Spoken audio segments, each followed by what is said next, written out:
Hi, this video is the art of hair transplant restoration surgery on a Caucasian man who has a thinning from the front all the way toward the back. If you can look all the way down, you can see he's thinning front all the way from the front all the way toward the back. And my goal to do at least 4,500 grafts. We will focus 2,500 in the front half and 2,000 in the back half. The front half is always more important than the back half. But in this case, the crown bothered him quite a bit, so that's why we focus at least 2,000 grafts, give or take. I mean, not everybody's gonna have exactly 4,500. Some people might need a little bit more. Some people might need a little bit less, and depending on how big your head is. The bigger the head, the more surface area to cover. That means the more hair graft needed. And the thicker the hair, the better cover, the more area that you cover versus the fine thin hair. So he has fine, medium fine brown hair. So that's a good and bad.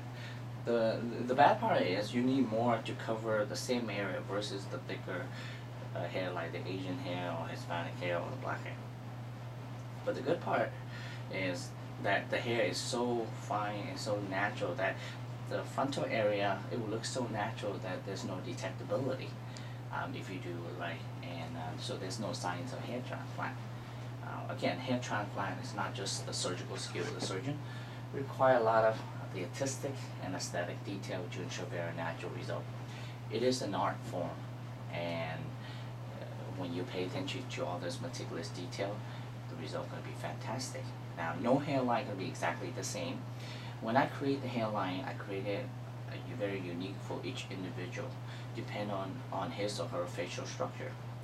The more narrow the face, the more arched back the hairline. The more round the face, the more flat the hairline is. On average, from the mid-eyebrow to the mid-hairline, roughly around 7.5 to 8.5 for Caucasian men. For Asian and black, around 6.5 to 7, and other ethnicities dancing somewhere around 7 to 7.5. For this client, his is actually around 7, and from my last note was around 7.25. And you know, no hairline can be exactly within the range. Some people are going to be a little bit different. As long as proportional from the mid-eyebrow to the hairline is a third, from the mid-clavella, tip to nose a third, tip to nose, bottom chin's a third. And once we get the shape down, we will transplant at very precise at 35, 45 in the front. Increases when you go backward and changes when you go different direction. And then the zigzag, no hairline straight, so we dance it. And so the line you see is an imaginary line because there's no straight curve line, it's dancing zigzag. And selection of hair grafts is important. We transplant rows and rows of single hair graft in the front, followed by root for 2 hair, 3 hair, and 4 hair in the back for bulk and volume. The other important factor is the reinforcement.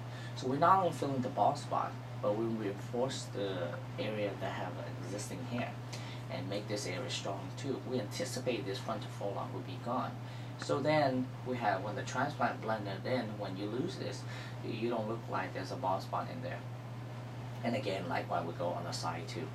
And the more reinforcement you use, the more hair graft you use, of course. But the better it is, so there's less chance of demarcated line. But then again, you know, so then the less chance that it come back. So this is the art of hair transplant restoration surgery on a Caucasian man with a class 4 or 5 hair loss pattern, and we'll be attempting at least 4,500 grafts today. And then hopefully he will come back for me to do a year follow-up, and I'm pretty sure he will look fantastic. Different guy. Thank you.